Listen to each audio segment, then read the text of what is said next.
Welcome, students. Today, we are going to learn about one of the important life processes, digestion and the digestive system. So let's get started. First of all, let us discuss about digestion. Digestion is the process in which food is broken down into simpler substances so that it can be digested by our body to produce energy. It consists of organs that convert food into simpler form that can be absorbed and utilized by the body. Now let's talk about the various components of digestive system. Mouth, the starting point of digestion where food is chewed and mixed with saliva. Saliva contains enzymes that begin the digestion of carbohydrates. Esophagus, a muscular tube that moves food from the mouth to the stomach via peristalsis, wave-like muscle contractions. Stomach, a sac-like organ where food is mixed with digestive juices like hydrochloric acid and enzymes to break down proteins. Small intestine, the primary site of digestion and absorption. Enzymes from the pancreas and bile from the liver further digest food, and nutrients are absorbed through the intestinal walls. Large intestine colon absorbs water and minerals from the remaining undigested food matter, forming solid waste, feces. Rectum and anus. The rectum stores feces until it is excreted through the anus. The digestion of food begins in mouth. It consists of teeth, salivary glands, and tongue.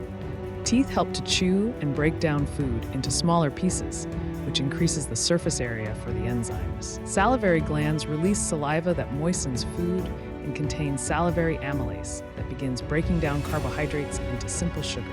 Tongue mixes the food with saliva and helps in swallowing by pushing food towards the esophagus. Esophagus is a muscular tube that transports food from mouth to the stomach. The wave-like muscle contractions that push food down the esophagus is called peristaltic movement. Stomach is a muscular organ that mixes and churns food with the digestive juices, creating a semi-liquid substance called chyme. Gastric juices, hydrochloric acid, HCl, creates an acidic environment, pH 1 to 3, to kill bacteria and activate digestive enzymes. Pepsin, an enzyme that breaks down proteins into peptides, smaller chains of amino acids. Mucus lining protects the stomach walls from the acidic environment and digestive enzymes. Churning action, muscular contractions mix food with gastric juices for thorough breakdown. Small intestines are the primary site of digestion and nutrient absorption. Enzymes and bile. Bile, produced by the liver and stored in the gallbladder. It emulsifies fats, breaking them into smaller droplets for easier digestion by enzymes. Pancreatic enzymes. Pancreatic amylase further breaks down carbohydrates into simple sugars. Lipase breaks down fats into fatty acids and glycerol. Trypsin and chymotrypsin continue the digestion of proteins. Villi and microvilli, tiny finger-like projections that increase the surface area for absorption. Nutrients are absorbed through the walls of the villi and enter the bloodstream for distribution to the rest of the body. Large intestines, also called colon, it absorbs water, minerals, and some vitamins from the undigested food material, forming solid waste, feces. Rectum and anus. Rectum stores feces until it is ready to be expelled. Anus, the opening at the end of the digestive tract through which waste exits the body.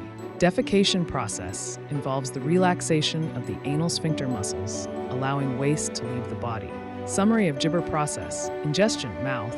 Food intake and initial digestion of carbohydrates. Mechanical and chemical digestion, stomach. Breakdown of proteins and mixing of food.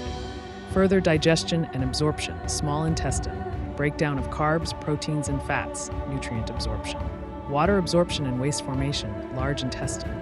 Absorption of water, formation of feces. Excretion, rectum and anus, elimination of solid waste from the body,